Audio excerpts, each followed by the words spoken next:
Hey everybody, welcome to Warner Lake near the town of Altamont, New York. I'm going to bring you some highlights from what would be the final round of competition for me in the 2010 season, and I couldn't resist getting some video of the ice here. It was about 14 inches thick and almost completely clear. You could see straight down to the water and all of the cracks in 3D. The video doesn't do it justice, but it was absolutely beautiful.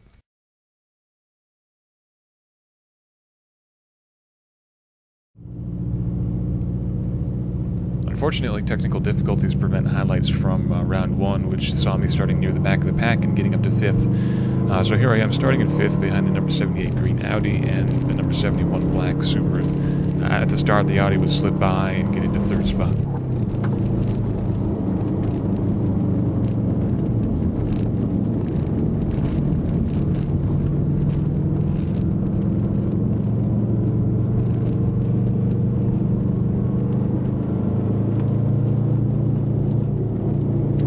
It's going to sound like I'm idling around the course some of the time here. The grip was very low on this day thanks to some very smooth and hard ice.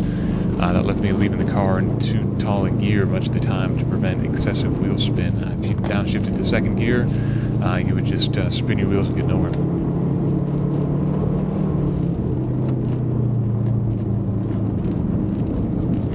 So here the black WRX is setting up the Audi for a pass. He comes in wide and into the turn and then turns in tight, getting inside the Audi and outpowering him down the straight.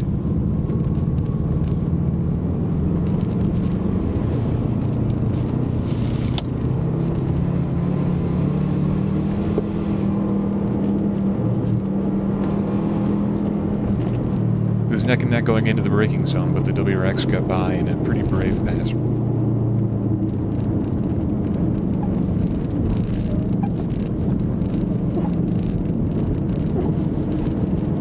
And of course that meant it was my turn to try to get by.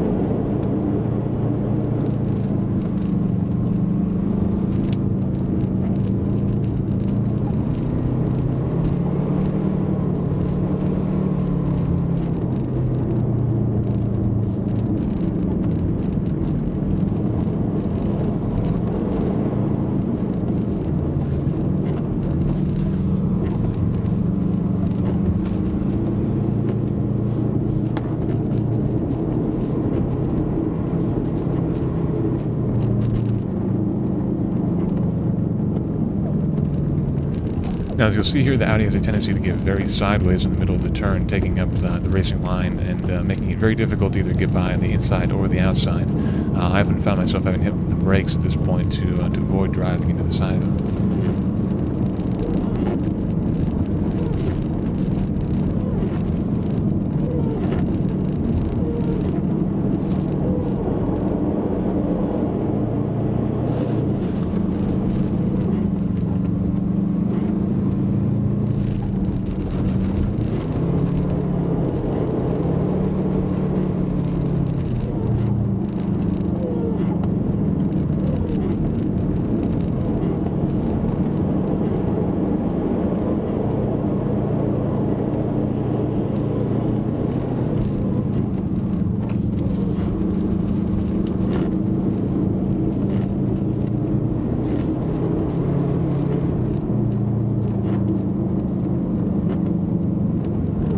Not having any luck on the inside, I finally just took a very, very wide line around the outside of the turn, driving on the rough snow that had been kicked up, and just powering my way by and then down the back straight around it.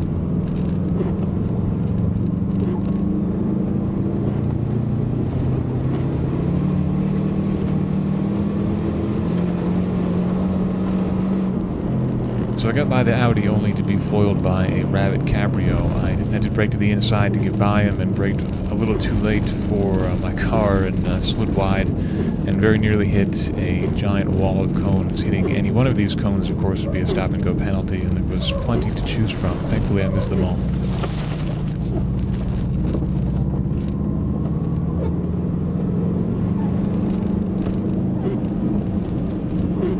But that mistake and the run into the snowbank there was enough for the Audi to sneak by again on the inside.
So it worked before and it would work again.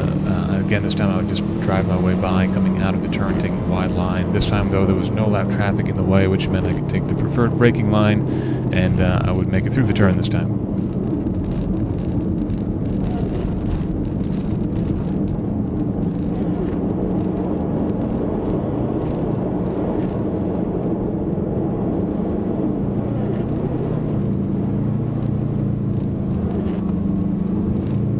From here on out, it was a quiet race to the finish. The black WRX in third was long gone, so I was safely in fourth place and just had some fun sliding around.